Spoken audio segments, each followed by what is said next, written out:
جمعہ کے آداب میں یہ بھی ہے کہ آدمی جمعہ کے دن خوشبو استعمال کرے، عطر وغیرہ لگائے اور مسواک کرے، منہ کی بدبو بھی دور کرے اور جسم کی بدبو بھی دور کرے۔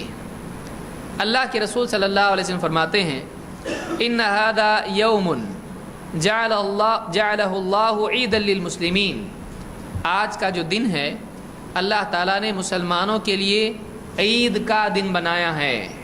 تو جمعہ کیا ہے؟ صاف ستھری حدیث ہے، یہ عید کا دن ہے۔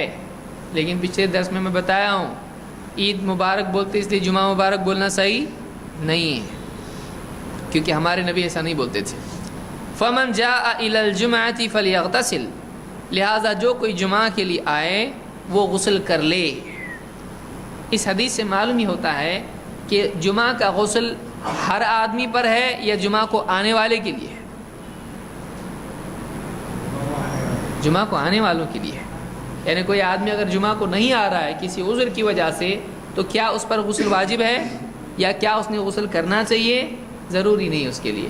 تو جو آدمی نماز کے لیے آ رہا ہے یہ حکم اس کے ساتھ جڑا ہوا ہے کہ اسی لیے آپ نے فرمایا فمن جاء الی الجمعۃ، تو جو جمعہ کے لیے آئے وہ غسل کر لے، یعنی جمعہ کی نماز کے لیے جو آئے وہ غسل کر کے آئے۔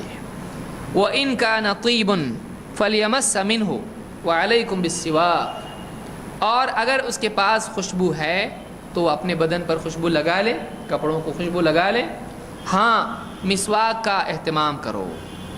تو کتنی چیزیں معلوم ہوئی؟ نمبر 1 غسل، جو پچھلی حدیث میں بھی ہم نے دیکھا، اور یہ اس کے لیے ہے جو جمعہ کے لیے آئے۔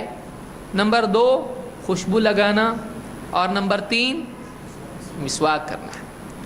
تو یہ 3 چیزیں ہیں جو جمعہ کے دن خاص طور سے آدمی کو کرنا چاہیے۔ مسواک کس کو کہتے ہیں؟ لکڑی ہوتی ہے چھوٹی جس سے دانت صاف کرتے ہیں، اس کو مسواک کہتے ہیں۔ بہت سارے لوگوں کو معلوم ہی نہیں ہوگا، اس لیے کہ نسیہ منسیہ یہ عمل ہو چکا ہے تقریباً۔ اس کو امام مالک نے موطا میں اور امام شافعی نے روایت کیا ہے، اور ابن ماجہ میں بھی ابن عباس سے روایت موجود ہے، اور شیخ الالبانی نے اس کو صحیح الجامع صغیر میں صحیح کہا ہے۔ اور اسی باب میں ابو سعید خدری رضی اللہ تعالیٰ سے بھی بخاری مسلم میں حدیث موجود ہے۔ تو جمعہ کے دن خوشبو اور مسواک کا اہتمام کرنا چاہیے۔